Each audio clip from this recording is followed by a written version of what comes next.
Downtown, I got that heat, let's go.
Downtown, I got that heat, let's go.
Yo,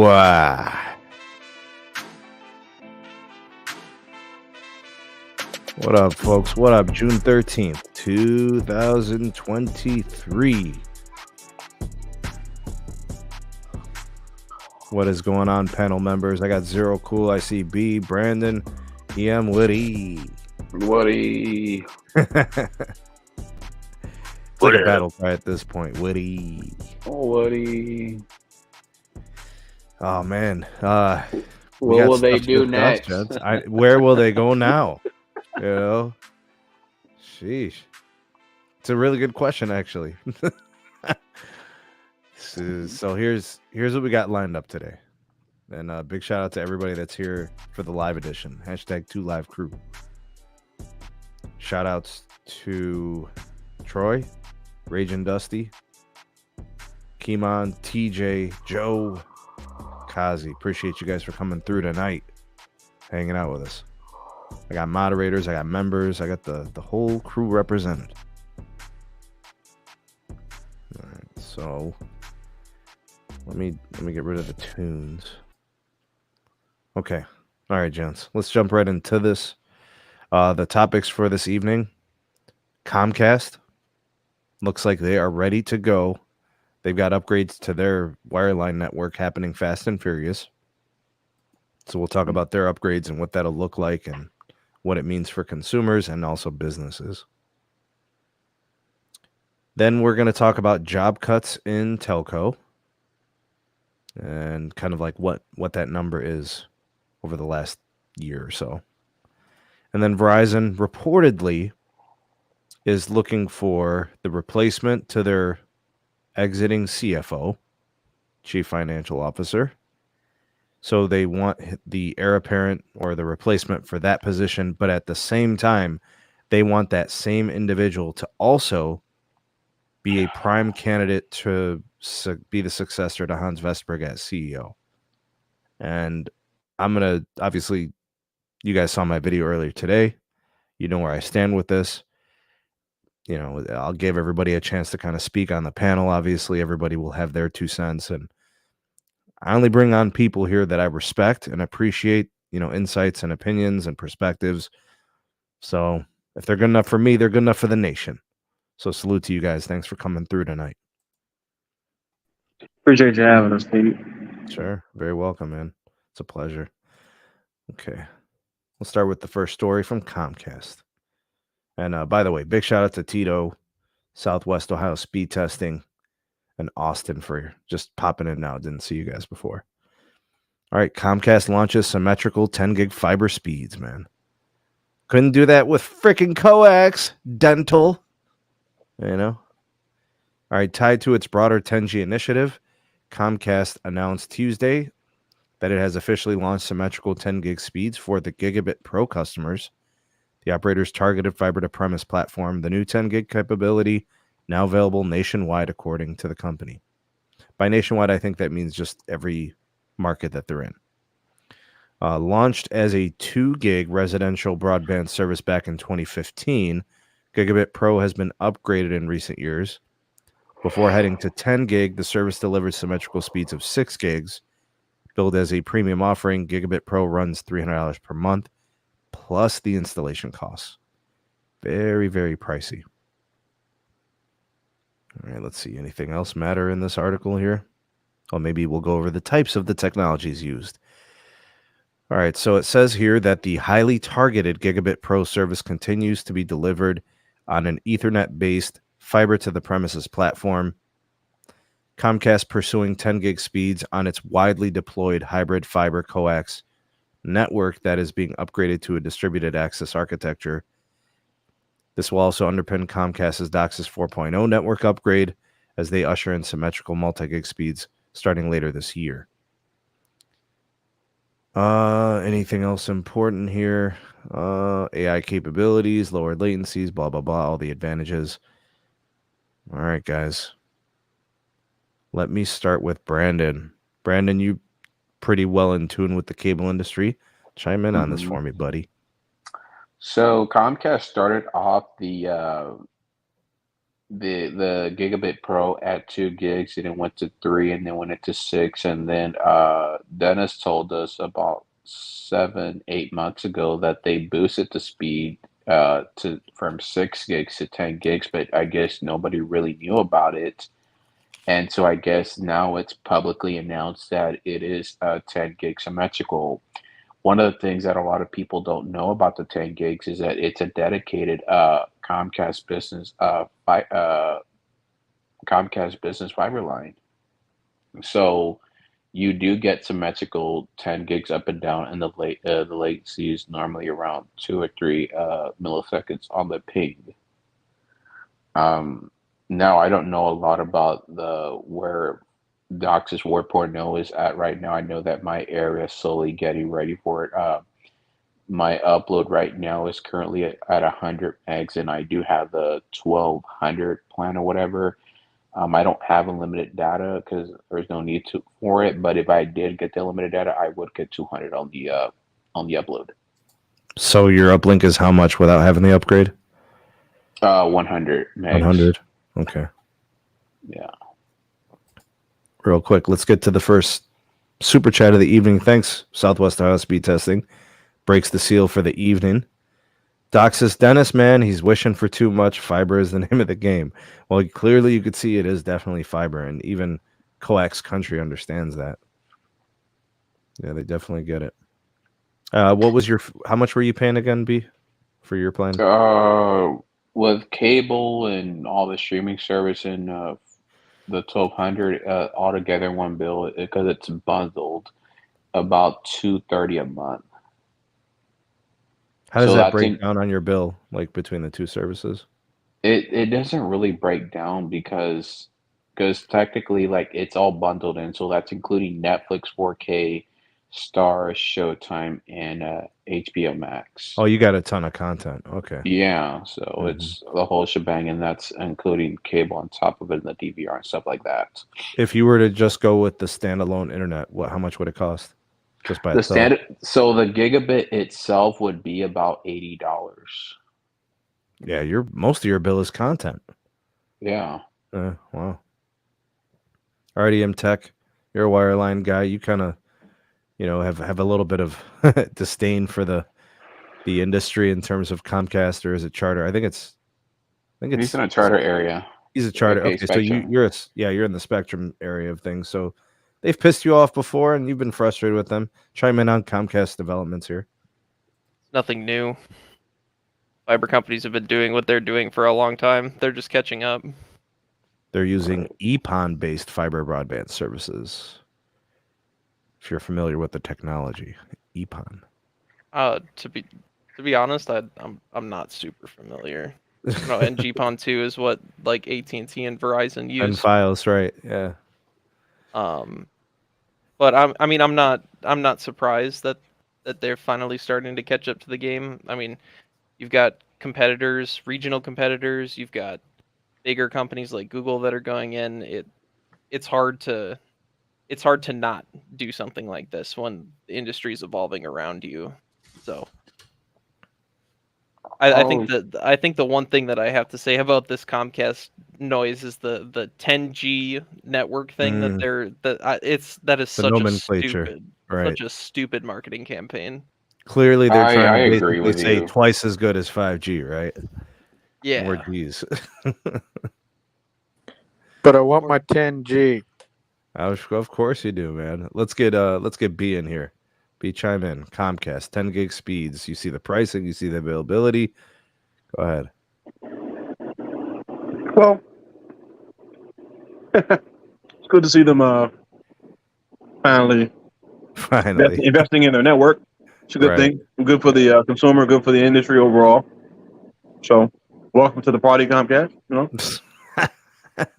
I mean, they've always invested into their network. In some areas. They have not. Because this sounds very nationalistic, doesn't it? It seems like they're going for large scale with this, and I think that's probably the big win, right? Being able to scale it.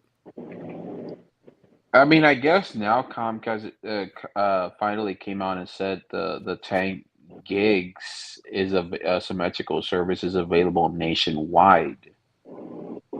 Because maybe like here and there, like it may have not been available. Because I know Austin was saying that in his area they currently only do 2 gig symmetrical for the fiber service, so they haven't upgraded to the 10 gig yet. There's literally, like, I have to get to it all off stream, but there are literally infrastructure points in Comcast's network that are extremely questionable. Suspect. Yeah. Zero, cool. Let's get you in here.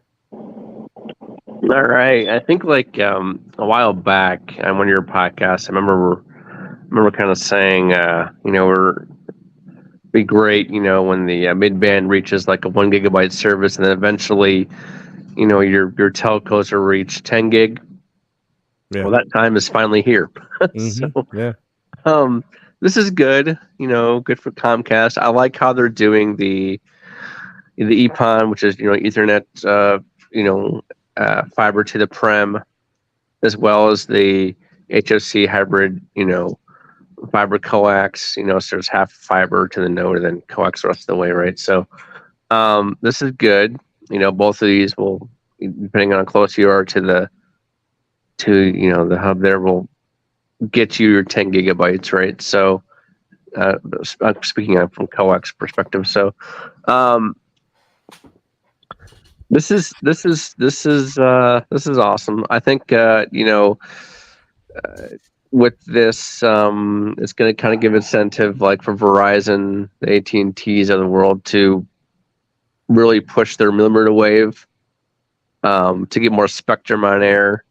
Because they can reach 10 gig easy. There's nothing that's stopping them. So you have markets where they own over 1,000 megahertz of millimeter wave frequency. Yeah, exactly. Multiple bands. I mean, you can start aggregating a standalone core. Really facilitates that, Yeah, but right. I mean, the difference between that and this is that this is dedicated. Like this is like a business class line. But can you tell me? But can you tell me, B, if I was to, two random people off the street and show them, a performance and a dollar value, and say, hey, I can give you multiple gig downlink and 500 megabit uplink on millimeter wave, wireless technology for $50 a month. Yeah. Or I can give you this for $300 a month. 300. Yeah. I mean, you really can't beat that, right? Because, think about how many 4 gigabyte tests Lois has been doing out there. If I was an enterprise customer, obviously the answer is easy. But if I'm residential, just regular consumer, then I start looking at other options too. B. The use cases just aren't there yet. So I understand what you guys are saying. I mean, there's just not a use case out there that substantiates 10 gig down and up right now. So I don't foresee this flying off the shelves for Comcast. $300. And I agree with B. Like right now, like the audience for this product, I mean, this service is very small. 10% or less, Brandon? I would say probably less than 5. Wow. Yeah, at some point you got to think about the law of diminishing returns. Until the use cases are there, it just doesn't make a whole lot of sense for this to be something that gets followed at scale by the rest of the telco industry. I think 2 gigs down and up is more than enough for what people are doing right now. That's both consumer and in the enterprise space. Most businesses can get along just fine with that sort of capacity. 10 gigs, 5 gigs, all these things that are coming out now, while they're great and it makes a lot of sense and it's good to see the innovation happening, I'm just not sure that, like I said, the use cases are there to substantiate this sort of investment. So I agree with Brian because, not the 2 gigs, because even then 2 gigs is still overkill for most people. I think he also included enterprise in there, so that's probably why he upped it a little bit. 1 gig's enough. 1 gig. Yeah, 1 gig's enough. But consumer. even then, small businesses, they still have very low speeds. Right, but there could be a business that would be like requiring data intensive file transfer. Let's say that's a like business a Best where they Buy do store. I was thinking like let's say like a wedding, somebody who records and broadcasts and like weddings and family events where they're doing 4K, right? You're gonna literally have a terabyte of footage if it's going to be a 6 to 8 hour event at 4K. Sneed, you're making me want to hate my life and my current Comcast. Stop it. But I just thought of that's a typical business. You know what I mean? But I No, mean, but like, even that wouldn't require more than 2 gigs down, 2 gigs up. I mean, Well, that's why I think you yeah, said it 2 wouldn't. gigs, is you wanted to include something like that just in case. But like, I think from residential, 1 gig is plenty. I think for a business, you could make the argument there could be a 2 gig case. But like even then, see, a lot of applications can't even use 2 gigs, and even then, like at a wedding, like or whatever, you can't even do 2 gigs over Wi-Fi. No, it'd be Ethernet. I'm saying you recorded all this content, you've put it on hard drive. Now you got to Yeah, transfer it, right? You might have to upload to the cloud. You want to share it with, the party, and stuff like that. I right, mean, there's right. applications for wanting 2 gigs. Beyond that, I think it's hard. You're going to be pressed to try to figure one out. No, but like today we have more and more ISPs that are doing over a gig, and you still have people that don't have the hardware to even support it. So check this out, B. I've got large files that I have to upload to YouTube, and I have gig service, right? I'm 1 gig down, 1 gig up. Right. And YouTube from the server side, I still can't do more than 500 meg uplink. That's literally my point. And I'm on Ethernet, you know what I mean? So like I'm stuck. So I could actually downgrade. And to be honest with you, the only reason I haven't downgraded is because I would be losing HBO Max. hmm So that's the only thing keeping me on a gig, or else I'd be perfectly satisfied paying $60 instead of $80 for 500 meg. Like I was saying before, Steve, like AT&T is selling what 5 gigs for 180 a month. Yeah. A lot of consumers do not have the hardware, anything like that, to even utilize that speed. So you How much is a probably want. router? How much is it? What gateway are they going to send you if it's from AT&T, by the way? Because the BGR won't do it. I It's got a have no. 2.5 gig port. That's it. So having a 5 gig connection would do you no good. I thought the BGW 320 had a 5 gig. Oh, maybe it does. I thought it said 2.5. Maybe I just haven't looked in a while. Yeah, I think it does. Oh, okay. I'd double check because I was thinking the same thing. Because like, for example, like TDS, when they offer you residential, they will not supply you any sort of CPE or router if you go anything over 2 gigs. It has to be you have to provide it yourself. But And I'm guessing that Comcast is going to give you the gear for this. Probably not. No, they won't give you a modem or anything. For $300, they better give me the modem and watch my car. That's what I'm saying. Shine, wash my car, man. Right. $300. I feel like 300 is premium enough to where you can command a little bit of hardware support. They'll give you. No, they'll give you equipment. No, they will. No, I doubt it. I've seen this happen with other companies that offer 8 gig service. They give you the ONT and that's it. Damn. Like TDS charges $275 a month for their 8 gig service, and they just give you the ONT. So they get you a connection, and then you're on your own the rest of the way. Yeah. Damn. I would assume that's done intentionally, though, to like disincentivize people from like your average customer from signing up for that by speed. mistake. Yeah, yeah. Austin, we're gonna have to ask you to check on that, man, since you've got the service available to you. Figure that out for us. What? See if Comcast provides gear. I know they do. I know they do for the equipment that we have right now, but I'll look into it. Like for the multi-gig tier, whatever that is. All right, I'll good. look into that. Yes, Thank Raging you. Dusty, TDS does own US Cellular. I'm sorry to hear that. All right, guys, ready for the next story? Job cuts.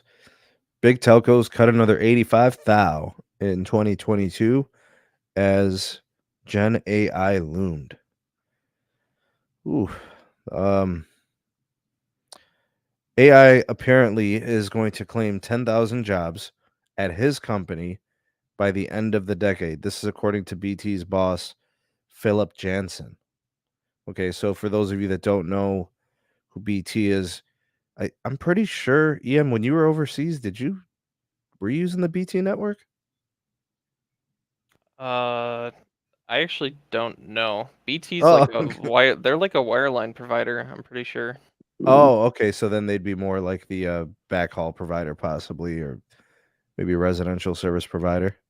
They own one of the companies there. I don't remember which one. Oh, okay. So they do wireless? What, is this British Telecom or? Yeah, BT. Oh, okay.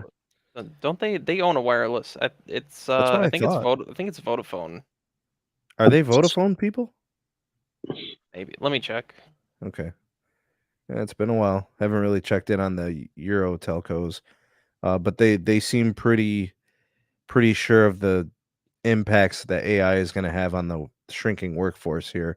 Chatbots, obviously, we're familiar with them. Customer service jobs becoming extremely automated.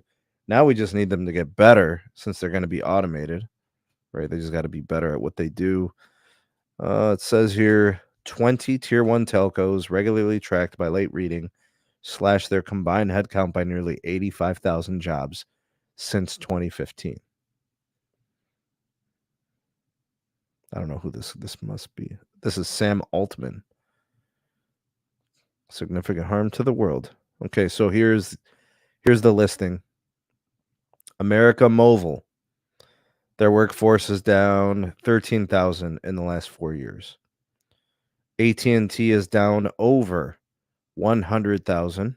I think that also for AT&T it includes all that Warner Media spinoff stuff. All right, let's see what else we got here. T-Mobile, they are up, but post-merger they are down. Lumen is down. Lumen's down almost like 50% of their workforce. Orange is down about 14,000. Rogers is down by about 4,000. Sprint no longer exists. Let's see here. Telefonica, that's a big company. They're down 17,000. TELUS, they must have had a merger or something. They've gone from 58 to 65 to 78 to 90 to 108.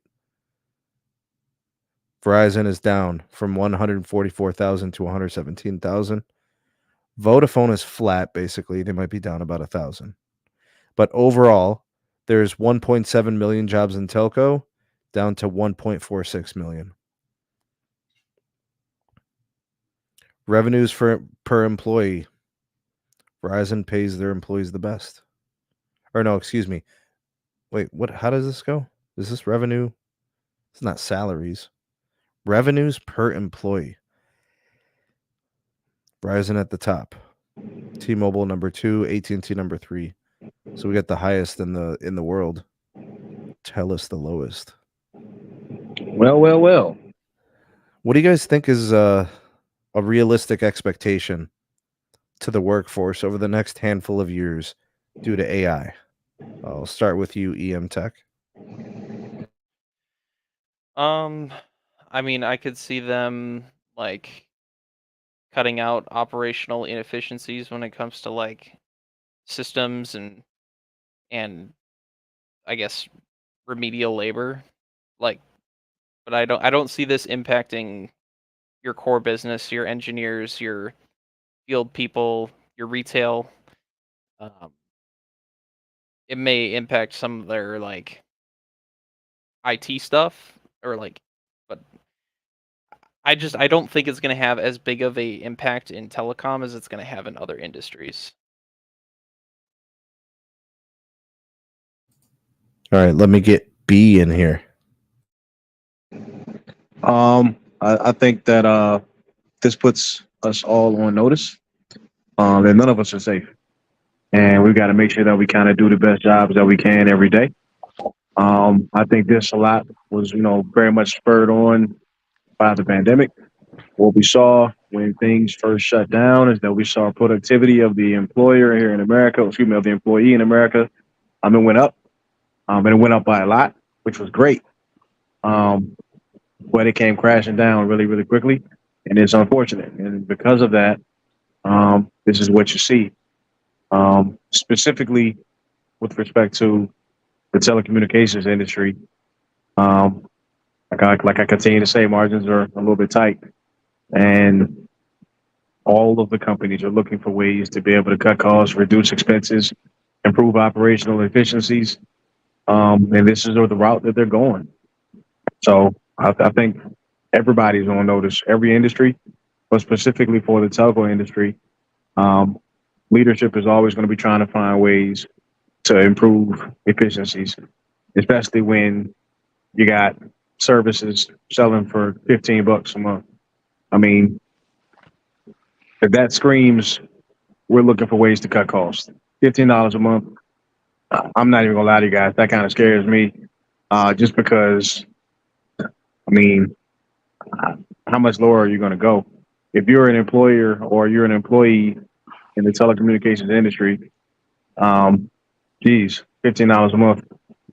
That's crazy. All right, let's get Zero Cool in here.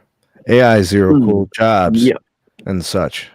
Yeah, so I see this, AI cutting a lot more. I mean, think about how much AI is involved in Amazon right now as far as packaging and delivery, and you got drone delivery, whatever.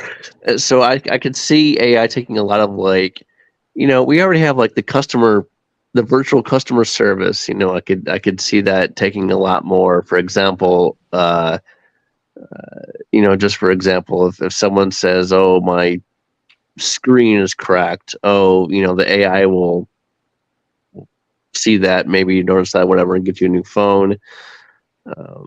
You can package your phone, ship your phone. All these these remedial jobs will, I think, eventually go away once AI can take on more tasks like that. So this is going to be good for the carriers, right? They want to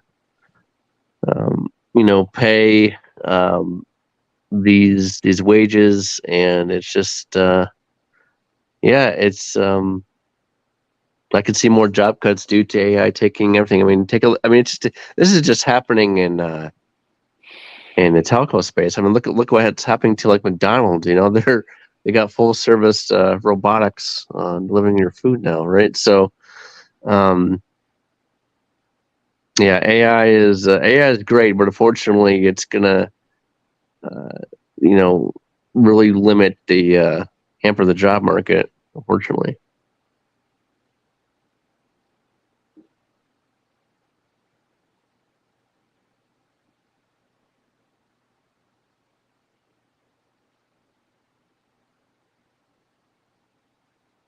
Alex, we got a message in the chat here. Austin, go ahead next. All right, my take on AI and replacing jobs. I work in Florida for forecasts and stuff like that. We've been looking into AI for automating some stuff, but it's just the jobs that AI can take are going to take, and it sucks. And that's where unemployment's going to happen.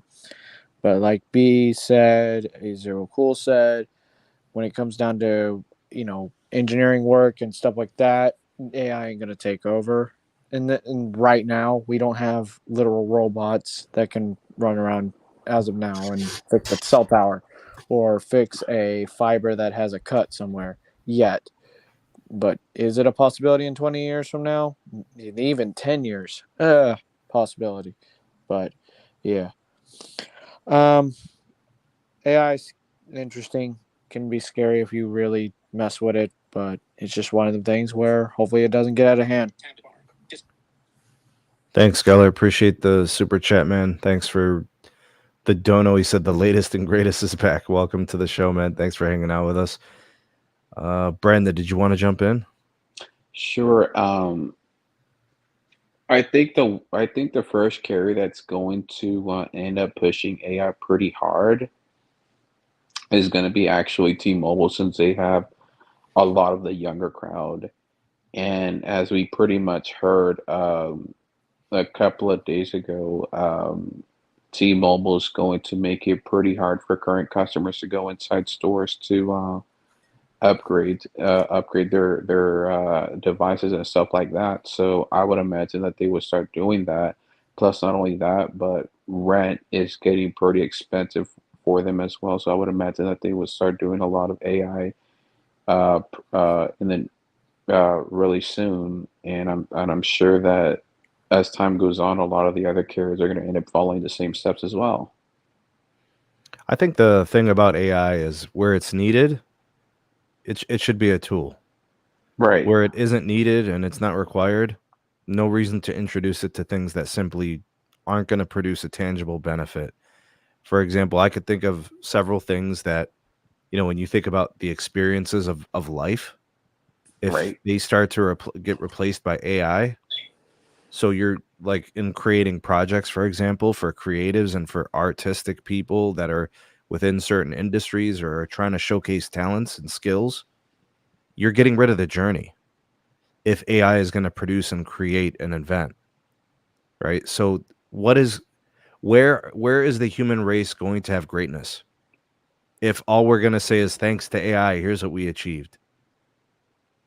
So I personally don't want to see AI become the answer to everything.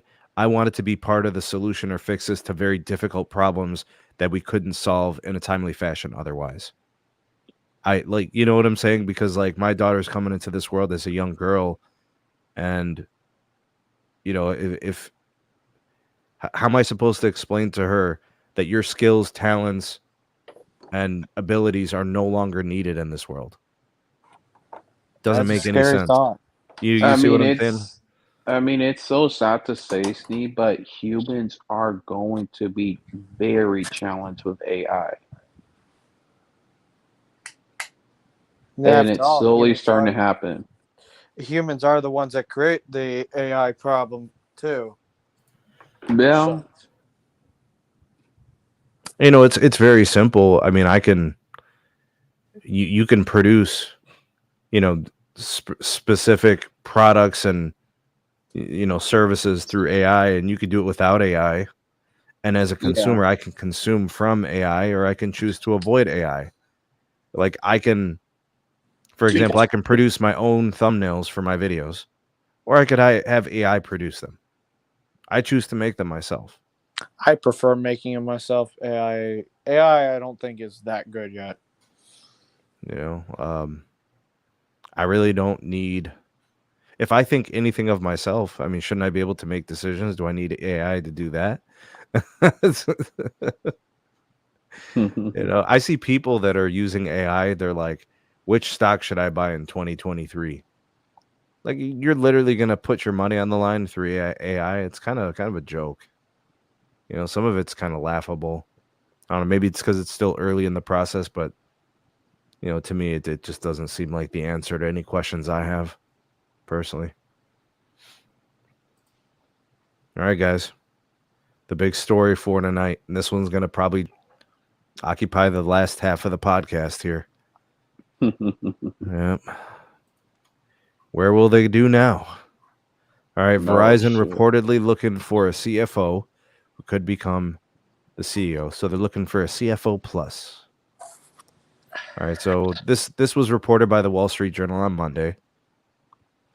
And sounds to me like Verizon is on the search for the replacement for the CFO who's exiting the company. So they're looking for that new hire, but they want that new hire to also be capable of running the company as the CEO. I made it very, very clear in my video earlier this morning. I think this is a mistake. Right? I think the mistake is when you have two positions to fill, you find the best person for each position. You don't need to see the best version of the CFO having to be the next potential CEO. I think it's pie in the sky. I think it's reaching. I think it's unrealistic. And there's no guarantee that you're going to find the best CFO if in the back of your mind you're thinking, can they also be a CEO? If you don't plan on replacing your CEO for another couple of years, then what do you care if the CFO you put in place can be a CEO? It doesn't even matter. In my opinion, I think this shows dysfunction at the board at Verizon. I don't think they know what they're doing. Their primary focus should be replace the empty or fulfill the vacant CFO position with the best CFO they could find. And then when they're ready to make the transition or the move or the successor for the CEO position, they find the best CEO. This just doesn't make sense to me. And I'll give you guys know I'm a sports guy. Let's say that there's an NBA team. They have a couple of decent scorers. They've got a few excellent defenders. They need a 3-point shooter. That's the only thing they need. They can go into the free agent market, shop around, and find one who's willing to sign with them for X amount of dollars. Their job as the general manager of that NBA team is to find the best 3-point shooter that their available amount of cap space and money can get them. That is their primary objective for that offseason. They should not be worried about unknowns. They should not be worried about extras. They should not be worried, well, the guy, he only hits, 60% of free throws. We need him to hit 70% of free throws. Or, he's 33 years old. Maybe we only want him to be 27 years old. Those things don't matter. If you are trying to win a championship, if you are trying to find success, and the objective is to find the best 3-point shooter that your money can get you, that is your primary focus. All that other stuff is all distraction. So they're trying to find a CFO who can also be a potential CEO. It's all fine and dandy. It's cute, but it's unrealistic and it's distracting. Find the best CFO, and maybe, just maybe down the line, maybe they have the potential, but it should not be on the checklist. No way, no how. But in typical modern Verizon fashion, the board is distracted and can't figure out who's who. That's just my take. EM, chime in. Or anybody else. It's open right now. I mean, I think the biggest thing that I have a problem with in this story is I've watched companies take their CFO and push them into a CEO role. How'd that work out? Did not work out. It works out in the short term because they're pencil pushers, they're bean counters, they cut costs drastically or make monumental shifts in the business to make Wall Street happy, right? But the long-term play, it ends up hurting morale, it ends up hurting company culture. I mean, I watched it happen when I worked at Best Buy. You can ask So let me ask you this, Ian. Let me ask you this. Can a CFO who then becomes CEO flip the switch, turn off the CFO switch, and turn on the CEO switch? I think that depends on the person, to be honest. Is that easy to do, you think? No. I would imagine it's very challenging. Hard No, to take off that hat after doing it for 10 years or 20 years or whatever it is.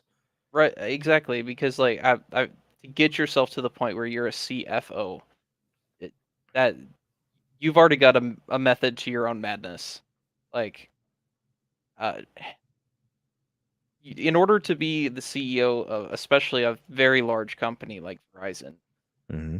you have to be able to rally the company, you have to be able to rally your employees and deliver on a message without necessarily making the financial obligations of the company the main like centerpiece to your message, which tends to happen when you have financial people involved in high up leadership and messaging, like please go talk to any ex Best Buy employee that watched Hubert Joly leave, who was by far one of the best CEOs I think in history, and when they brought in Corey Berry, because Corey Berry has ruined that company. Yeah, they're in bad shape. What was his position before? He was a CEO of another. He's like one of those CEOs that like people bring in. Oh, he's a like, retread. that fixes companies. Yeah, I forgot where he was before. But whatever company he came from before there, he also fixed on the brink of bankruptcy. Oh, he fixed. So he was successful. Yeah, Best Buy was in a heyday when he came back. Let's see. Yeah, because he took over in 2016, 2015, and then left in 2019. But yeah, the heydays of that company were in that time period because he reformed the company. Everyone loved him, and it was a sad day when he left.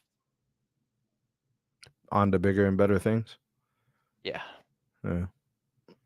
Zero Cool, did you want to chime in? I think Mike Dana would be a nice CEO of Randolph's son. Snap. Mike Dana, Yeah. of all people, come on. Yeah. No, I'm just kidding. I just, it's. When's the last time? Let me ask you guys something. Like, when's the last time you had a good CFO make a good CEO in telecom? I can't think of one. Exactly. The answer is never. So depends on how you define good. I don't know what the consumer necessarily defines that as, but I know I have my own definition. As I'm sure all of us do. But I mean, it just depends on how you evaluate CEOs. It just depends what their mandate is, what they were asked to do when they were hired. All that stuff takes into account. Yeah, like at these companies, one thing that the CFO has to do, their job aspect, is not just create wealth and vision and product, to as far as like to gain revenues that way, right? But they also have to make sure they have like a little insurance money in the back pocket in case the CEO screws up, kind of like what Randall Stevenson did with the acquisitions. What happened with the hacks at T-Mobile? You really have to, as a CFO, you really have to, have a kind of like an extra bank account just in case the CEO screws up, right? So, it's the roles are totally different, and you really have to know what you're doing fully as a CEO and fully as a CFO. Same thing with the CMO, like a chief marketing officer, right? How good is T-Mobile's marketing campaign? Now, I mean, the only line of succession pretty much was from CMO to CEO, that actually pulled it off. But I don't know, but necessarily about gracefully was Mike Sievert, but he's just taking a different CEO leadership role. So it's very I don't think he's a great CEO. I think he's in like an okay CEO. So you really need that dichotomy, that difference between great leaders. And that's why they have these titles, right? Can you imagine if it was just one thing, just one title? Oh, he's the CEO, the CFO, the CMO, the CCO. Yeah. You know how horrible that would be, having one big almost dictator run everything. So that's why they have these titles, right? Because you really have to find the right person for the right job. It's why that's why the telco companies, that's why there's always turnover. Somebody's finding a new CEO every 1 or 2 years, it seems like. I think bad companies have a new CEO every couple of years. I think the good ones retain them for 5 to 10. Yeah. It just depends. I mean, in my opinion, 5 to 10 years is a business cycle. It is. That's right. Because you have to execute a vision. You have a bunch of parameters and systems and processes you want to put in place, and you need time to do that. Yeah. I mean, usually at the 10, 15-year mark, the board, kind of does the review and looks at it. It's like, well, did you do what you said you're going to do 10 years ago? Right. And usually when companies don't, usually they get acquired, like what happened to Sprint, right? So it's just it's about when I think of CEO, I think of who can play the long game the best. And right now, the long game is played the best by AT&T and by John Stankey. He is, I think, from what I know, I mean, what we've seen so far, I think he's been the best CEO thus far for Telco that I've seen. Would you elaborate?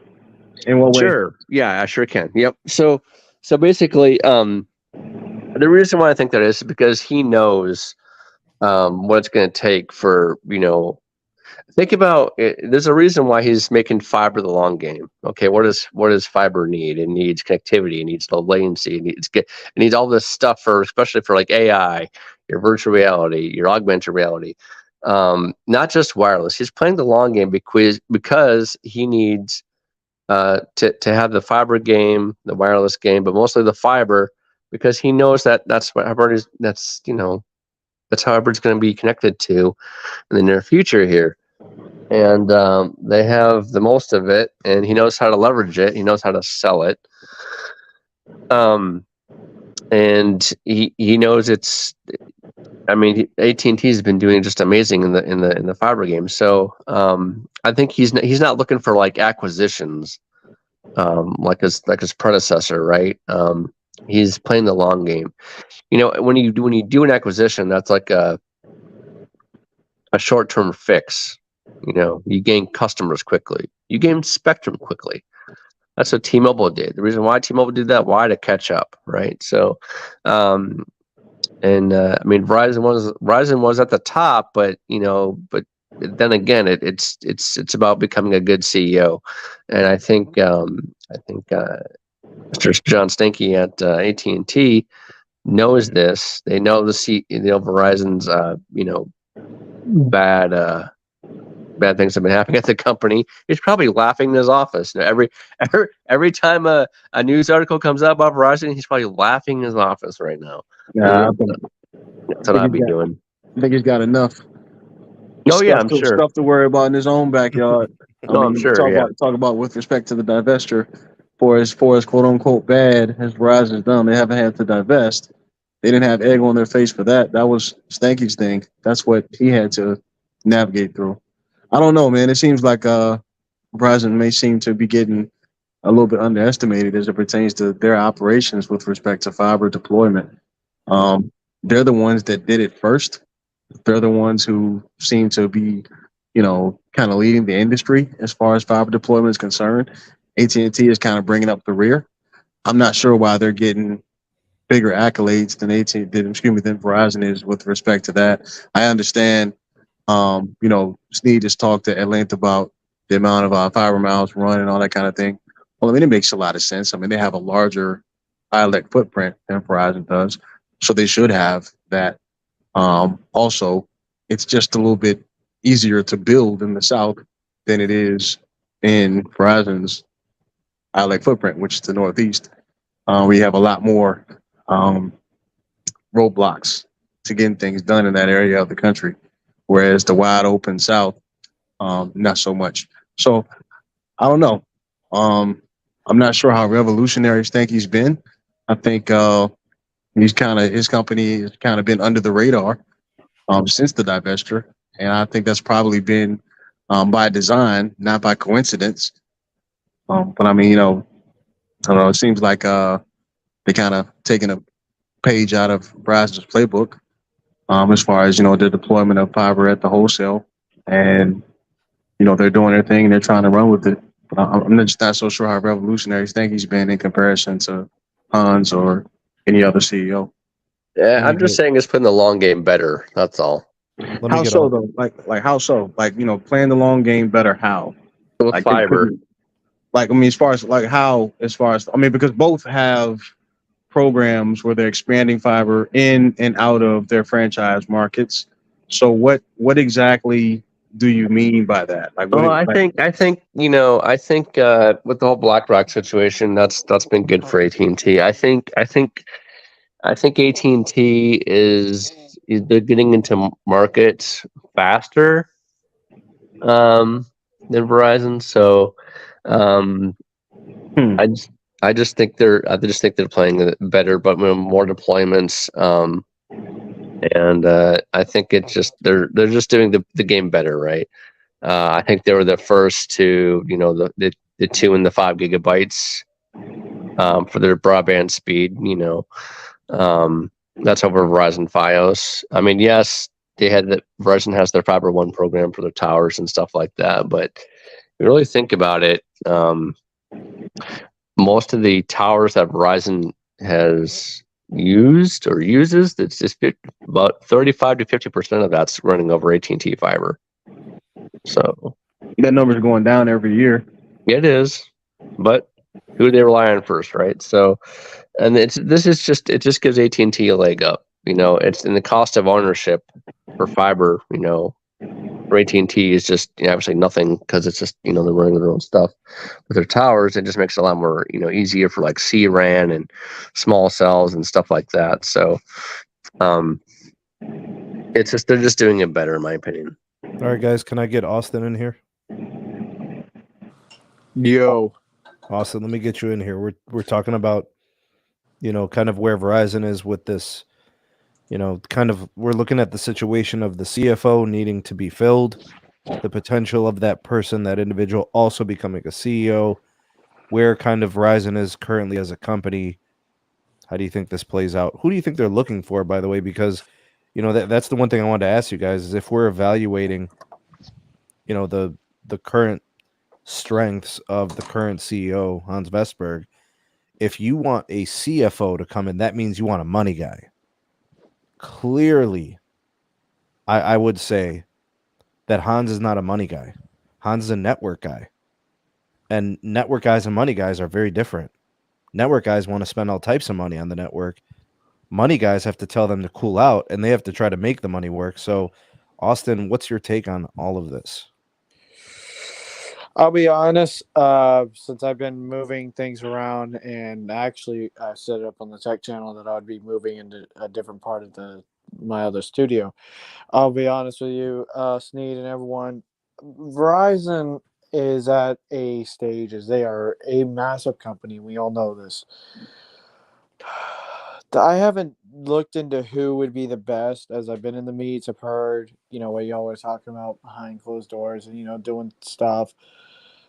As I've had family invest into Verizon, they need to have a balance between someone that can make money for the company, of course, for the shareholders and people that have stocks, and then of course the people like us that are network enthusiasts to have the best network, but you need to have a balance between the two.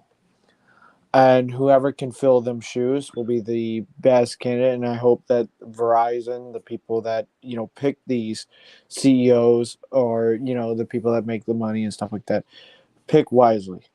Pick smart and really think long and hard for not just the current time of the company, but the future of the company. Down the road, 10, 20 years. And that's my take on it. Good stuff. Thank you. Brandon, let me get you in here.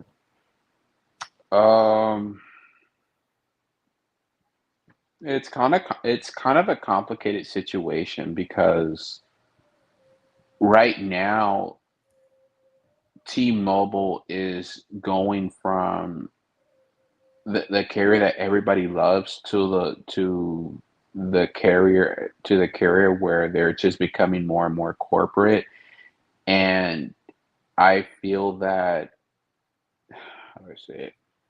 I should be talking about T-Mobile, but basically, like, they kind of mess up the industry for everybody because they literally they started giving away free stuff, and then Verizon ended up giving more than free stuff because they were giving away the Disney bundle, the Apple Music, the 500 gigabytes of storage, 6 months of AMC, a couple of months of free of Sling, and all this other crap. And it's like, even then, like, it may have worked sometimes, but not a lot of the times. And I know that in some areas there's still severe congestion on Verizon, like no radio has shown us before.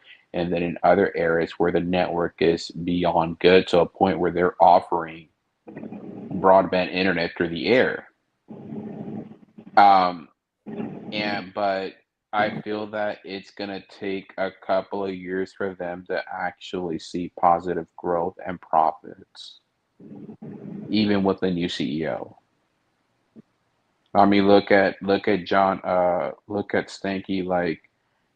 Even before John Stanky became CEO, AT&T was still gaining customers, but things started to kind of shift a little bit now that they're focusing on a residential broadband. When I look at currently what's going on at Verizon, and I look at the performance of, or I should say the strengths and what Hans has done well, I look at the company in a specific type of stage, right? The stage of the company, it is strictly about investment in the network. That is 100% what is going on right now. And if you look at the successor for Hans, you're looking at a 1 to 2 year timeline. So it's near term. Within the next 1 to 2 years, the network will be unrecognizable. It will be completely modernized. They will have 140 to 200 megahertz of C-band on air on all sites. They will have millimeter wave likely doubled in terms of the number of nodes that are active. The 10 gig fiber circuits will be a staple. CBRS 5G. Right. There's going to be a whole slew of technological advances and investments that are manifesting themselves and that will be active. And that capital intensive moment in the timeline of the company will be behind them. And it will be the show and prove. It will be the time to generate that revenue and monetize. In my opinion, that has been the weakness of Hans Vestberg. The ability to monetize assets has really been his biggest weakness. A strength of Hans has been the network dedication. A strength of Hans has been the wireline dedication. A strength of Hans has been the network focus. But the weakness has been innovation within monetization.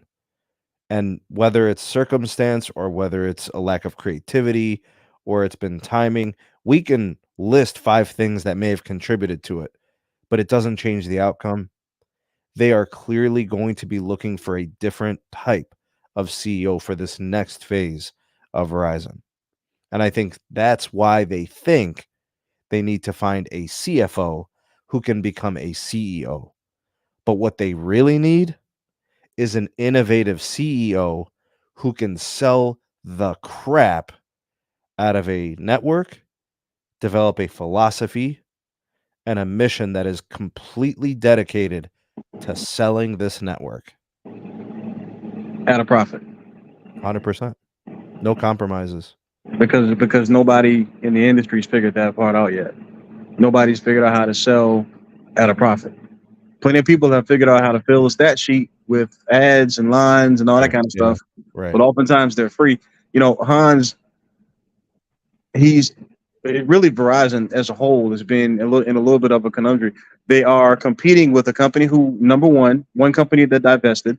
So they're incentivized because of that divestiture. They're incentivized to make sure that they do what they can to keep some or restore some sort of positive momentum to their brand. So they're incentivized to lower prices and, kind of do what needs to be done in order to move product. And then you have another, which is kind of, for lack of a better term, the bottom feeder of the three who is looking to come up.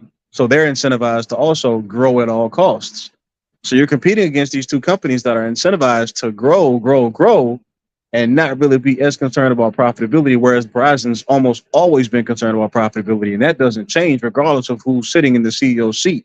The board doesn't seem to be interested, and of course, Hans works for the board. He doesn't work for anybody else. So, the board doesn't seem to be interested in growth at all costs. They seem to be interested in profitable growth. And so if you're not playing the same game as the other two carriers with respect to a mindset of grow, grow at all costs or do what you need to do in order to keep positive momentum, then of course you're not going to have the same growth as everyone else. You may even lose a little bit of market share. But I'm not so sure we're going to look back at this time period and say Verizon made the wrong decision by standing pat and doing what it is that they've done and being a little bit resistant to a race to the bottom with respect to profitability, especially when you look at what the company had to invest to do exactly what, Sneed just listed, a bunch of technological advances that are coming down the pike that are already being implemented. You got the fastest rollout of 5G midband in the country. I think they did in 13 months. They got the 200 million pops. That doesn't happen if you're race to the bottom type of situation. If you're just selling your stuff, giving away a bunch of free lines. At the end of the day, if you're taking on a bunch of customers to a network and you're not making any profit, that means you have less money to invest in the network product to be able to support now a larger amount of people. So eventually, you're going to run out of corn. If you don't grow any more corn and you got more mobs to feed, you're going to run out of corn. So I don't know. Verizon's just kind of been in a tough spot. I'm certainly not mad at Hans for not looking to contribute to a race to the bottom. That's just not who Verizon has shown themselves to be. And I know that's not what the consumer necessarily wants to hear, but it's the truth. I don't know. Personally, I think he's done what he thinks is the best thing for the company. I truly believe that he has done his best. I think just from the consumer segment, from the outside looking in, it doesn't look great. That's why I always highlight everything else, because I feel like he's hit on some things. Agreed. Well, I love the content partnerships. He's been the only one who's been able to do it in the entire industry. I love the outside the box thinking when it comes to consumer choice and all of that. What Sampath between him and Hans, I'm guessing, they put that together, and I like that. It could probably be improved, and we could see different versions of it that would be better. But it's pretty unique and interesting. I think the dedication to wireline and one fiber is you're winning with that, right? That's a winning formula. I have said time and time again, I think he's too nice, and I think a little bit of bite and a little bit of bark might have helped him in some situations. And that's why I think, when you look at his tenure as the CEO, there's the front half and the back half, and they're very different because the industry was different, because the setting and the circumstance was different. It was like a different stage, and I think he was responding and, trying to adjust to those changes. And, Verizon not wanting to race to the bottom, I totally get it. And every company's trying to weather some kind of storm. Like, they all have debt.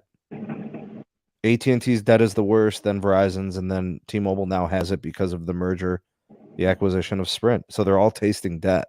And how do they all become more profitable? How do they all become more investable?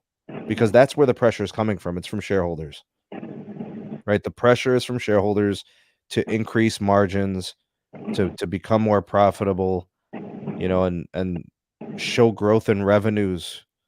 They want to see revenue streams. They want to see the use cases and all those things. I think until that happens, aren't they all just kind of spinning wheels? Yep. Because you can't keep nickel and diming your customers. They push back. Oh, there's going to be some more nickel and diming. But they do. It's coming. But the consumer has pushed back. They've responded, and they basically said, well, we'll go to the next guy. And they have. They've gone to Big Cable. They've gone to T-Mobile. They've moved around. And anybody who will give them a slightly better deal, they leave. It's true. But here's the one thing that I will say about Hans, and I really hope you guys can see it, how I'm going to put this together and frame it. Whoever is taking over this position as the successor to Hans Vestberg is going to have the best network in the country, an extensive set of wireline assets, tons of spectrum, millimeter wave, a completely built out midband and modernized network. They're also going to have an entire prepaid arm of 20 million customers and about 15 brands, right? And they're also going to have what I believe to be the best engineering team moving forward, because they sell a network, right? So they have those things, and they have a brand that is recognizable with quality, a brand that is recognizable with reliability. That CEO has a huge advantage to say the successor at T-Mobile, right? Or something like that. The only thing that the successor of Hans, you could say, is negative is they're inheriting a lot of debt. And that's why I think they probably want a financial person, a CFO, because they really would love to pay down some of that debt and just chip away at it. Because the dividend has been growing and it can't grow fast enough to compensate for the rate of inflation. And the debt has increased over time, right? And it's the focus is going to be ROIC, the return on invested capital. That is specifically why and how the CEO is going to be selected. It's going to be somebody who knows and can focus on those areas of need. What do you guys think? Well said, Sneed. At the end of the day, whoever gets the job better have some thick skin, because they're going to face difficult questioning on why you're not following the rest of the industry with respect to this race to the bottom. And I know that's going to be a challenging question to continue to have to ask. It really is. But at the end of the day, 5, 10 years from now, when you look back at it and you look at the health of all three companies and you compare them, I think you'll see Verizon kind of looking pretty, looking good, sitting in a good spot. Because if you got $150 billion of debt worth to pay back, 53 billion of that you spent on a network. The last thing that you want to do is build one out and then charge less than you did for 4G to have access to the 5G network. It just doesn't even make good business sense. But that's what the consumer's asking for, right? Like, they're asking for cheaper prices, they're asking for less, but they want more, and that's just not a feasible plan, especially not long term. I think the exact opposite is what's going to happen. I think you're going to start to see pricing increase, and whether that's going to be postpaid, prepaid, and MVNO, because all of the respective telcos are kind of going through similar things with respect to trying to find greater levels of profitability. It's going to be time for the consumer and businesses as well. It's going to be time for them to start paying for the gigabit speeds that they're now enjoying. It's coming, guys. Yeah, if anybody thinks that companies like T-Mobile, who don't have any owners' economics, are going to be successful long term, you are 100% wrong. Like, Verizon's in a very good spot. So is AT&T. Like, give it a year or two, and we're going to be having a very different conversation. Tell me if this is a hot take, EM, because I don't think it is, but I think some might think it is. I think Verizon and AT&T would love T-Mobile to be successful. It keeps the regulators. In what way? Yeah. Keeps the regulators away. Well, there's that. But I think it's more the fact that they want them to succeed and grow so that they can continue to lease fiber from AT&T and Verizon. Because they are going to need nationwide 10 gig circuits, and Verizon and AT&T own those. You're not wrong. I mean, they'll just do a merger to get out of it. I mean, how many customers would Verizon or AT&T have to take from T-Mobile in order to make the amount of money that they would make on a leased fiber circuit for 10 years? Well, they need lifetime customers of like 50 million or something. I mean, that's the 10 gig fiber circuit is very valuable on a lease. It is. And the other thing too is that on top of T-Mobile having to lease these from providers, they're also paying the providers to run last mile for them. So they're funding the startup cost right now. And I don't think that they're going to be able to sustain that type of cost and expansion like long term. This is where Zero Cool comes in and starts talking mergers and acquisitions. Just Yeah. That's why they went. Yeah, $9. Sir. US Cellular's gonna buy T-Mobile. Oh yeah, right. What are they gonna pay with peanuts? Oh man. Hey, B, they're gonna be paying with them packing peanuts. Right, we're gonna pay with some IOUs. Exactly. Yeah, they sure Sneed, do, Troy. Yep. how would AT&T and Verizon actually feel if Comcast were to actually buy out T-Mobile? I don't think they want that.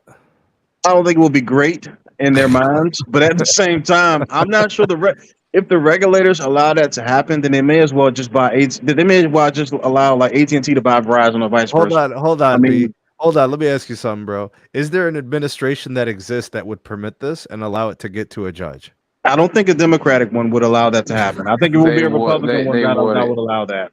The If it's Republicans gonna happen, generally, yeah, the Republicans generally are pretty laissez-faire when it comes to business, but I don't think a Democratic, leadership team would say we're going to sign off on that. That I don't see how that's good for the consumer personally, but who knows? I personally didn't think T-Mobile purchasing Sprint was good for the consumer either long term, but I mean here we are. So where did you see Sprint without T-Mobile, and where did you see T-Mobile without Sprint? Honestly, I thought that Sprint was going to go out of business, and I thought that's what should have been allowed to happen.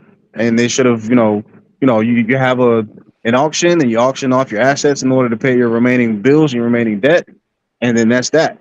I thought that they should have been organically allowed to die. What about Charlie and his pride shit? Say it again. What about Charlie and his pride shit, aka Rainbow Sim? Dish, same thing. I think they should be allowed to die as well, which is unfortunate because they were never really set up to succeed anyway. But I think they should be allowed to organically die as well if that's what's going to happen. But I mean, as far as a merger or anything like that is concerned, that seems to be the American way nowadays. Companies don't just die; someone just comes and buys them out. But yeah, with respect to both of those companies, that's what I think would have and should have happened with Sprint. And with Dish, I think that's the same thing that should happen. I want to throw in a side random note. What does everyone think about Spectrum and their data caps? I think they'd be stupid to implement data caps. I agree. I think EM's onto something. If they bring back data caps, any, and I mean any, fixed wireless access providers available to that customer, if I'm Verizon, I am knocking on people's doors. Hey, did your cable provider just raise your rates? Did they just put a data cap on your usage? Here's what we do. And they then already do that. They already. But you get what I'm like. That would be a I wouldn't even say a promotion. I would make it an initiative. I would be circulating neighborhoods. I would be knocking on doors with a flyer with the price and in big capital letters, no data caps, unlike cable. But they already say unlimited on their internet. Right, but that would be the new thing. You have to take advantage of consumer venom. Sneed, T-Mobile already does that with Xfinity and Cox down here in Florida. They're advertising on the FM radio station saying, "Are you tired of unexpected price? Are you suffering from UPH? Unexpected price hikes?" Yes, take the 5 things, the 2 things, the different things that make cable unbearable, and literally put them on blast. Mm-hmm. And use that as your marketing material. Use it as your promoting material. And just literally just deliver that message. That's specifically what T-Mobile does in their commercials. They got a freaking cable guy drilling stuff into the side of the house on a ladder. And then here comes John Travolta with this little box, bro. Oh, yeah. And that singing, ad. dog. Bro, my niece, I was watching a video. My niece was like, T-Mobile and their 5G home internet. I said, yeah. What are you going to say? She said, I want my Spectrum. Sneed, I wouldn't be surprised, and I'm probably going to get bashed over it. I would be surprised within 2 years Verizon does data caps on their home internet via fixed wireless. No, they won't. Okay, so then how do they differentiate themselves from cable, who is moving towards multi-gig speeds within the next 2 years? They will keep it silent like Comcast does it. Yeah, I forgot about that. Yeah, I don't know about that. Yeah. See, when your service has higher latency, slower speeds, you have to win on price or some kind of a customer pain point. If you guys ever look at products and services that take the market by storm, they all share one thing in common. You guys ready for this? They fix a problem. They address a consumer pain point. When a business delivers solutions to a consumer problem, they win. It's an easy conversion. So if the problem is data caps, the winner is going to be the company that comes in and takes share by not having data caps. But Sneed, going back to Verizon, Verizon literally like gave away everything for free, and people are still complaining that they're losing all these customers. And look at the pain point. And right now, the investors are crying that they want their money. Yeah, Right, but I would argue that so you tell me, Brandon, you tell me what's going to be the outcome. We could just take any market in America. For example, like in my market, in my area, they have data caps, but most of the people I know do not even go over those data caps. Are we still going to have That the same that conversation in 2 to 5 years I mean, where people are not? I'm pretty sure by then the data caps will be higher or something else. Right now, I know here data cap on Xfinity is 1.2 tera. It's same here, and honestly, I probably only use 800 to 900 gigs a month, This and it's 1 point. household uses about 900 gigs, excluding my tech stuff. okay, so you guys are already hitting 80% of your data cap. Yeah, and that's Mhm. I can because guarantee you that in the next 2 to 3 years, You'll be far It's gonna exceeding go it. up. Yeah. so what would incentivize a company to offer a data cap if the arbitrary data cap that the other companies are offering, most people aren't even hitting? The thing that Comcast loses out on by implementing a cap like that is the customer perception. No company right now is going to willingly do that and hurt their brand. I feel like you're asking for trouble. Yeah, You know, 100%. cable. 'Cause look at cable. Comcast. Hold on, B. Comcast. Brandon, Uh-huh. hold on. Look at the current situation that these companies are in. Charter, Comcast, these companies, these cable companies, their momentum is gone. They're trying to recover and regain momentum. They're going to do it by introducing data caps? I mean, they know what they're doing, Sneed. They're not dumb. I remember Comcast used to have a 600 But they never gigabyte had cap. competition, Brandon. Now they do. But I mean, look at the competition now with wireless. We have priority plans now. We've never seen an industry, a cable industry, where they actually had a competitor. They've been sitting here going up against DSL and satellite. Brandon, how would it look if I was being evaluated playing basketball against 3 or 4 5-year-olds? If I beat them, are you impressed? You would be a man on steroids. But that's my point. Cable has been a man on steroids. The only legitimate technology that could create a broadband experience. Now they have fixed wireless access actually taking the fight to them. I know that's neat, but look at it like this. Verizon and T-Mobile are different from what they were 2 to 3 years ago, and right now they need to make their money back on what they're spending on 5G. Yeah, but that's not going to change in 2 years. It's only going to accelerate. They're going to fight more fiercely in 2 to 3 years. Because I right now know they're taking advantage of a, good momentum, but eventually that's going to slow. They're going to have to fight harder. I think you forget exactly. that Charter and Comcast also need to stop their customers from bleeding to fund all of these expansions that they're doing. Like, it's the same story here. Cable companies are doing wireless to retain customers, just like wireless is doing fixed wireless to retain customers. Right. And I don't see I don't see a world where a company like Spectrum is going to implement a data cap that is going to further incentivize their customers to go look for other options. I feel like they will do data caps, but they will do it a certain way to make you buy the more expensive plan and making you think, oh, you're going to get the better experience when it's kind of just bullshit. Yeah, but I don't think you understand just how poorly they're viewed in the eyes of the customers that only have them as an option. Can I create a hypothetical? Yes. And you guys tell me what you think. All right, so let's say that someone has Verizon 5G home internet and they are paying $25 a month because they bundle with wireless. So they retain that rate, it's price locked or whatever the hell's going on.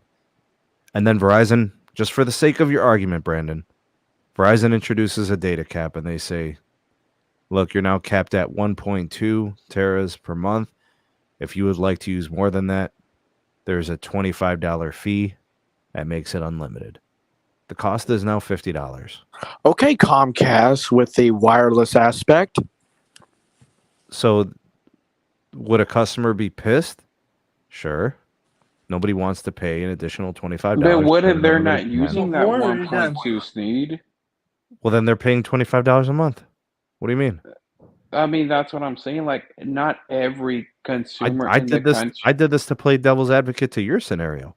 No, I But know that's neat, but like, if you're obviously if you're going to use a network more, then obviously that it's going to cost you more to use a network. It's kind of like how like AT&T, Verizon, and T-Mobile have these more premium plans because they wheel them into getting this premium plan because they say, oh, it's unlimited. But in all reality, most of these people don't even use 50 or 80 gigabytes a month.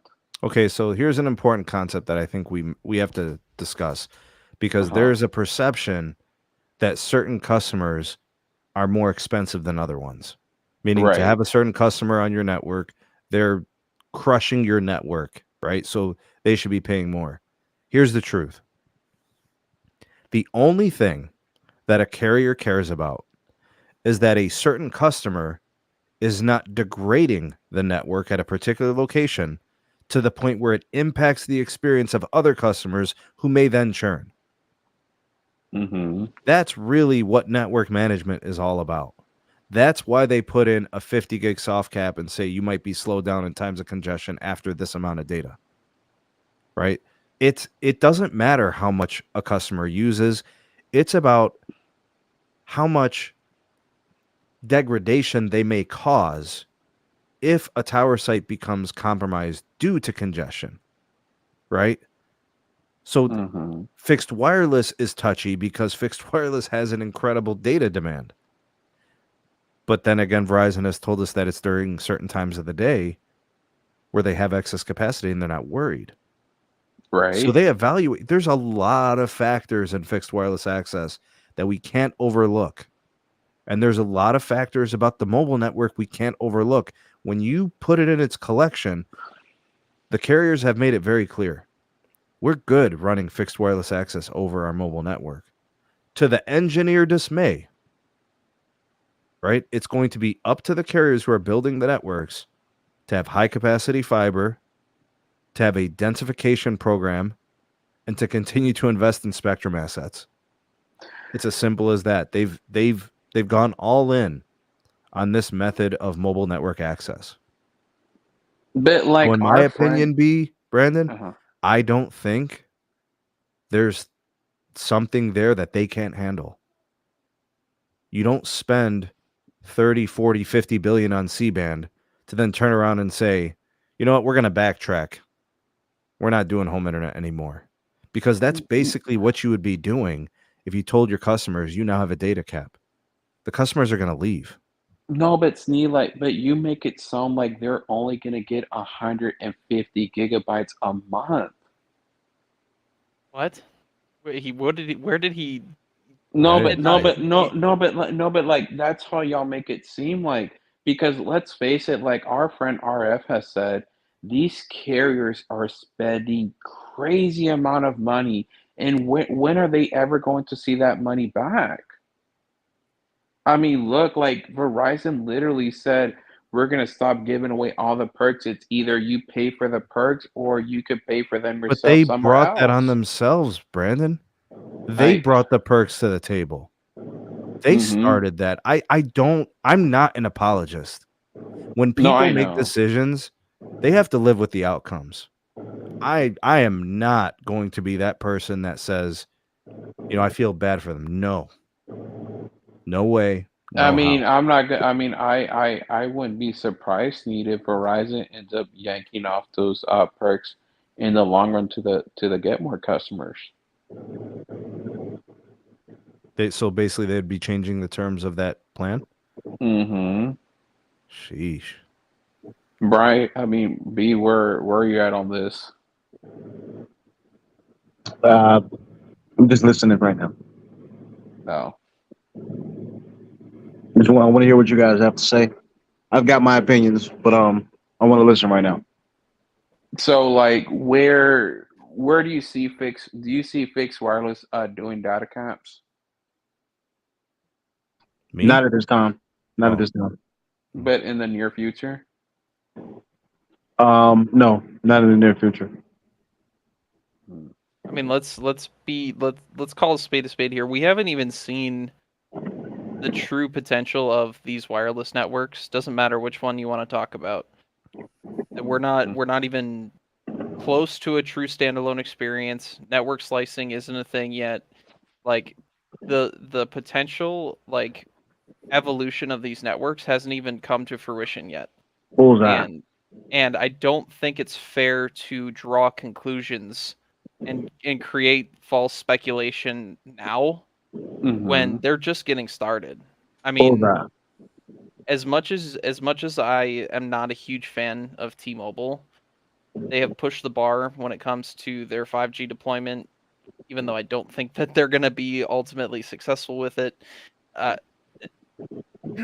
Verizon and AT&T are in the process right now of developing basically an overhaul of their existing core network, and I think we need to reserve our opinions until that time. And same goes for cable. DOCSIS 4 isn't even certified yet. Cable Labs has not even certified DOCSIS 4 as a spec yet. So this like doomsday doom and gloom on the carriers is not a fair judgment call, in my opinion. I mean, what, Brandon? When you make these predictions, how far are you talking? 2 years? 2 or 3. So you're saying by 2025, 2026, fixed wireless access providers are likely to create a cap? They'll probably will do like, hey, like you pay for. I mean, you pay for a certain. You pay for the starter plan, and it comes with 1.2, and then after that, you're capped at maybe 5 to 10 megabits after that. If you stay on that entry level plan. Right. Okay. So yeah, so basically you're saying they're going to remonetize. Right. Something like that. Do you know that consumers actually don't mind paying for stuff when it gets better? I really hope that everybody out there that's a customer, everybody that's here on this panel, I hope we remember that when things get better, customers will and do pay. I don't know, Steve. Well, listen, B, I know you're down on the consumer sentiment, but when things are better, when things improve, it's tangible. They can feel it, smell it, taste it. Wow, it's a kiss, the chef's kiss. They will pay. And you can take it from me, somebody who's in an industry where if you make things better, customers buy it and they're willing to pay more. I could tell you right now, B, if I was using 1,000 gigs per month and I started to push a terabyte and my needs started to require over a terabyte and it costed me $25 to go to 2 terabytes, right? Or if it costed me, an additional 20 or whatever it is, but I was getting something better, I'll pay. Because I see people upgrading their cars every 3 years. Because I see people upgrading their lifestyles all the time. Right. The race to the bottom is a figment of the imagination. The race to the bottom is the willingness of a carrier to stoop to new lows, thinking they know what they're doing. The truth is, if you make something better, the customer will pay. Bingo. I mean, It's correct. I mean, they will see, but at the same time, they're also going to nickel and dime the customer. It's kind of like how the iPhone 15 this year is. Customers don't mind being nickeled and dimed when they're getting something better. But It's they not are nickel getting and something diming. They are Brandon, getting something better. You No. can't throw a narrative about the iPhone 15 when it's not out. So don't go off of rumors. That's the first thing. If But you yeah, if you carriers make always. something better, you can justify a more premium cost. Exactly. So then prices should continue to increase as we continue to roll out. If You you're know, giving customers more, if you're giving customers better, you set your price. okay, so that's what I was saying. So if we, say for example, if like the telco industry says if we do this, we are justified to charge more. Because that's what's going on right now. The market, yes. If you create a marketplace that rewards innovation and creates and allows people to be more productive, more efficient, more enjoyable outcome, you will be able to charge more. That is Okay. the law. That is the laws of economics. When you can create a distinguishable experience, you can command more money. Why do people pay for $5 for a coffee at Starbucks? What does the customer think they're getting? What does the customer think they're getting? Because Joe Schmo Cafe sells coffee. Joe Schmo's Cafe, they sell it for $3.50. At Starbucks, it's $5. What is Starbucks doing? What have they accomplished? But it's neat. Starbucks also has a damn credit card, and then they also have the rewards. So again, Starbucks has created an ecosystem. They have insulated themselves from the race to the bottom. That is a business model, sir. That is a philosophy. Yeah. What up, Los? Yo, What's happening? what does that caption say? Stop crying. Stop crying productions. That's right. Stop snitching. Stop lying productions. Stop crying. Carlos, Everybody's gonna how's the pay. Cox, bro? Oh, man. I'm paying, right? It's horrible, but it's paying, right? Exactly. See, this is where we go back to the scenario of you pay for what you get. Yeah, unless it's cable sometimes. Well, you get what you Sneed, pay for. don't even go there with me on that one. I already know, man. That's why I laid it out like that.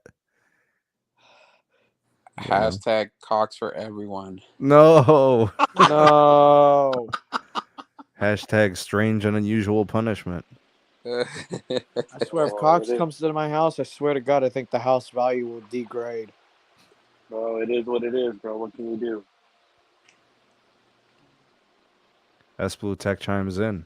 Starbucks also has a strong brand. I understand. They have insulated loyalty. themselves from the race to the bottom for 99-cent coffee. You know, they'll sit there and take your order for 10 minutes while you sit there and list all 13 pumps of whatever the hell you need in there. You know? I'd never go into a Starbucks. Bro, every time I have a Starbucks coffee, I regret it. It doesn't taste good. Man, It's come not on, bro. great. It's about the Dutch Bros, man. Quit BSing. I think I've had Dutch Bros before. It's pretty good. I used to like Caribou coffee. You guys remember that brand?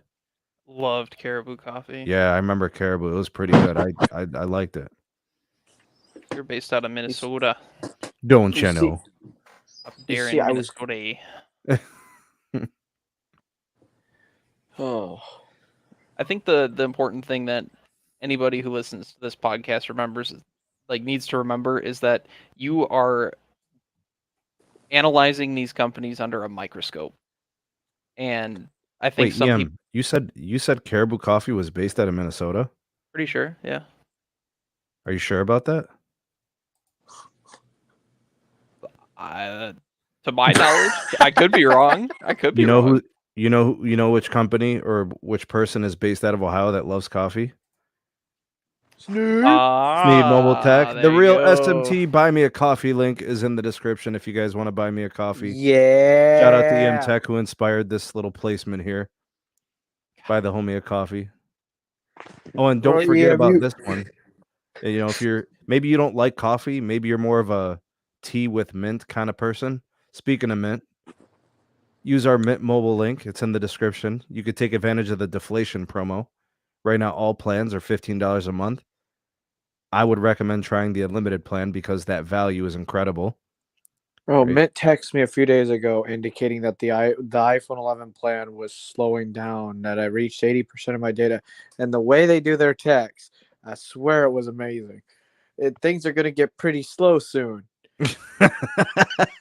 Oh, letting you know that you need to get some more data, huh? Yeah, literally, I'll send you a screenshot of that text. That was funny. I'm like, Phenomenal. oh, man. It happened at like 2 o'clock in the morning. I was like, no, not the Mint. No. So listen, Austin, if you're gonna be exercising the renewal on the Mint Mobile, please do use our partner link.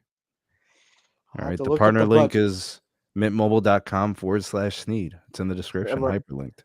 People should check it out. I have to be the Verizon over here and look at my budget. Dude, I'm telling you, $45 for 3 months of service, you can't beat it, dog. No, considering I kind of spent literally $200 for an entire year of Mint Mobile. Ooh. It was $240, but I was like, oh, whatever. It runs out in July. It is what it is. How was the execution on that EM Tech? How'd I do today? I want you to check your buy me a coffee.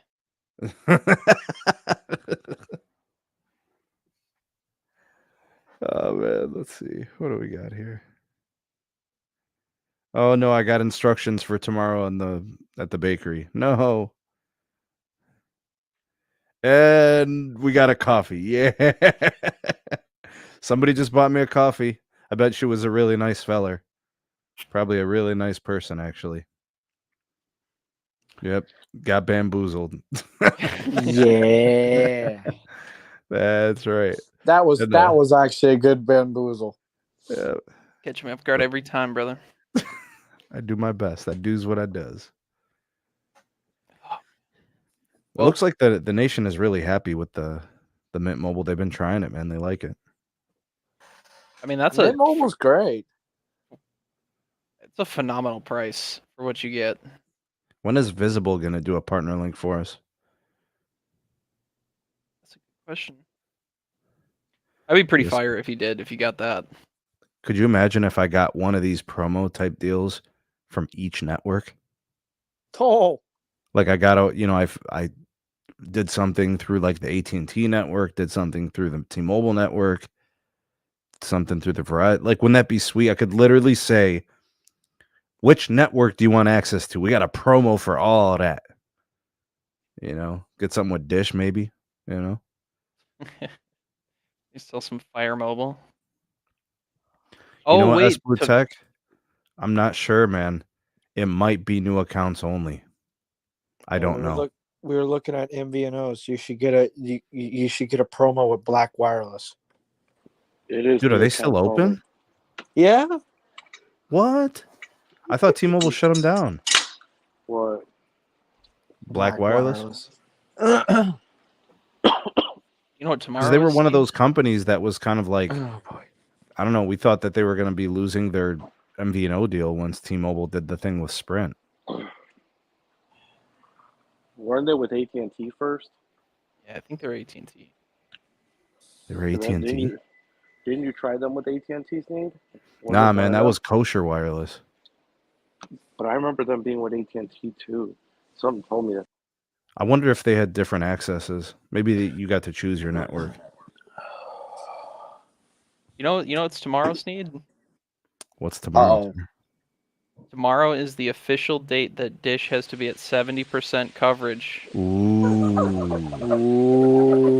So that means first thing in the morning, we should get a news drop about them declaring that they hit the mark, and the FCC, gave it the blessing. I would hope so. According to Dish, they've been golden since like March. Yep. Yeah, Like in terms of the actual structures, like the they- tower sites and everything, they've been golden. They've been test driving it since March. Yeah. FCC. Yeah, I don't what's the word I'm looking for? I'm not trying to discredit Dish. Tomorrow's a pretty substantial milestone for them, so should be pretty exciting. I'm in a new office. Dish is going to have an announcement tomorrow. Well, great things are happening. You can also get that mmWave service. Hopefully, That's right, brother. That just adds the cherry on top of the Sunday. Hopefully tonight's the last night of hockey, bro.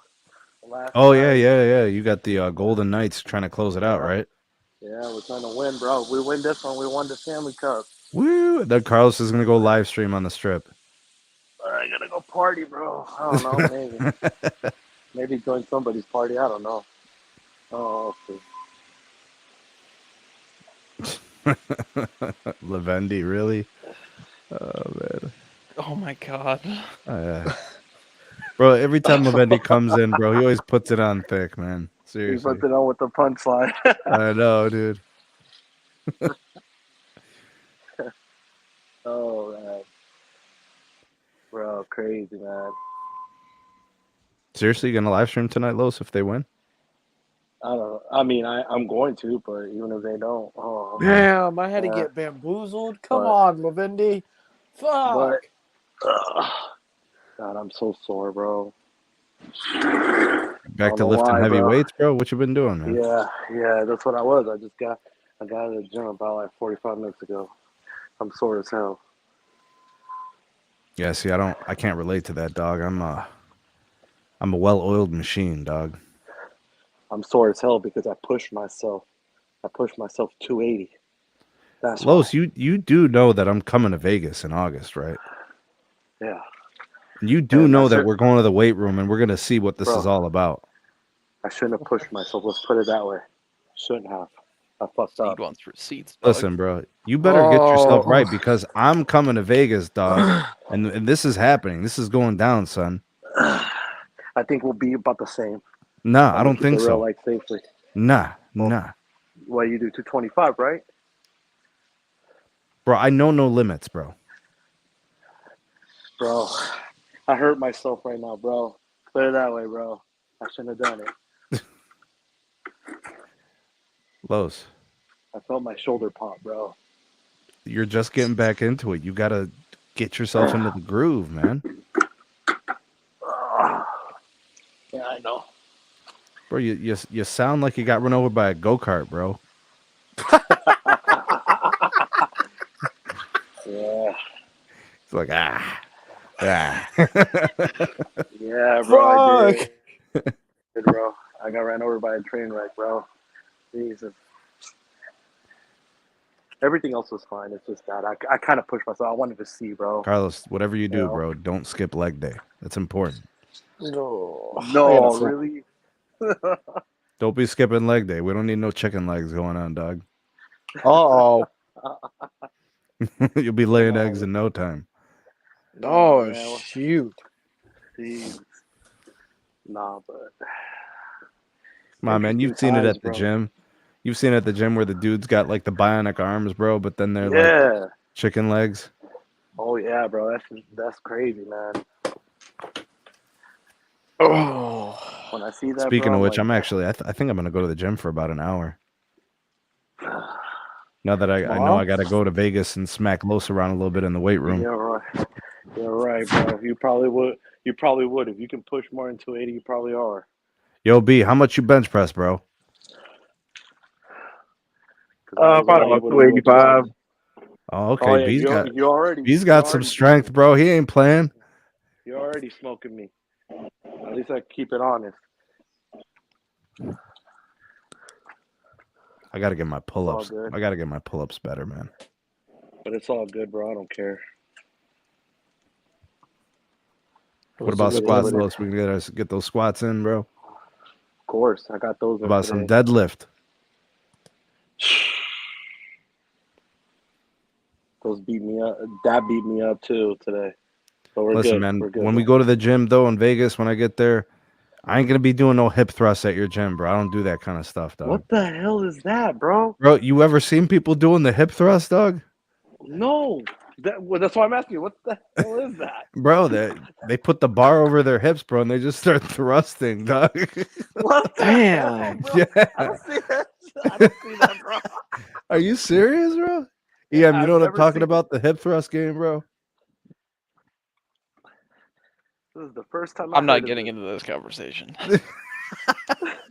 I guess he has. Come on, Lowe's. You seriously never seen people doing hip thrusts? No, I never have. I'm being. They're dead serious. weighted. I've They never put a seen that. bar over their hip, bro. They just, you know. Well, maybe they do. I just haven't been there when they've done it. Oh, maybe. I mean, whenever I see it, bro, I make sure to go the other way, bro. Real talk. I ain't trying to be around, dog. Hell no. That sounds weird. I've seen some pretty crazy things happen on the deadlift, though. I've seen people rupture their biceps muscle on the deadlift. I've seen people throw their back out. You know, I've seen some crazy stuff on the deadlift. You just see people just scream out of nowhere. Well, I seen the one dude who was doing it. He had the inverted grip, and his bicep popped, and the muscle like rolled up to his shoulder. Oh God.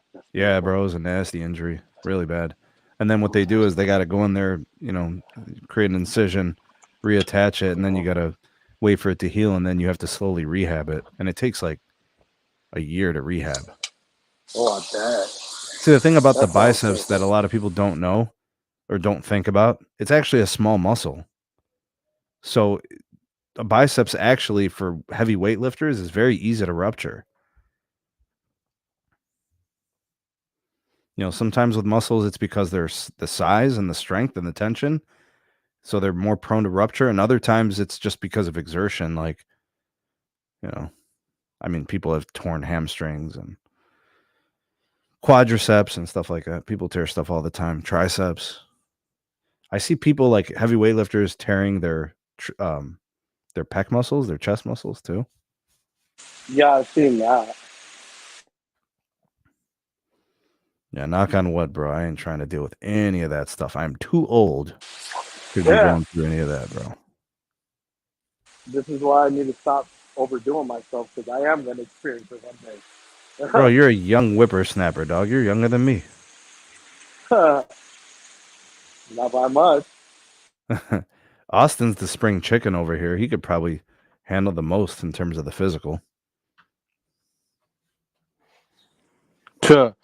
Was it about once a month? I move about 450 pounds of cracked corn feed for some animals. Oh, that's it? No, that's not it. I do other stuff around the property and do other stuff. Snap. Cipriani Tech wants a challenge. He wants the competition. All right, we'll do it digitally, bro. We'll do it over like a Zoom or something or a Google Meet. All right, guys. Anything else for the good of the order? Oh, no. You tell me. No, we covered everything. We're golden. I want to get to the gym for about an hour, and then I got to get some rest and go bake. Open up the bakery. Damn, you're going to go to the gym at 10 o'clock at night. That's some dedication. Yeah, because I'm going to be too tired tomorrow, so I might as well go now while I feel good. True. I got to edit. So hashtag True Life Crew. Hashtag Replay Crew. Hashtag BBW. Carlos is here. Yeah.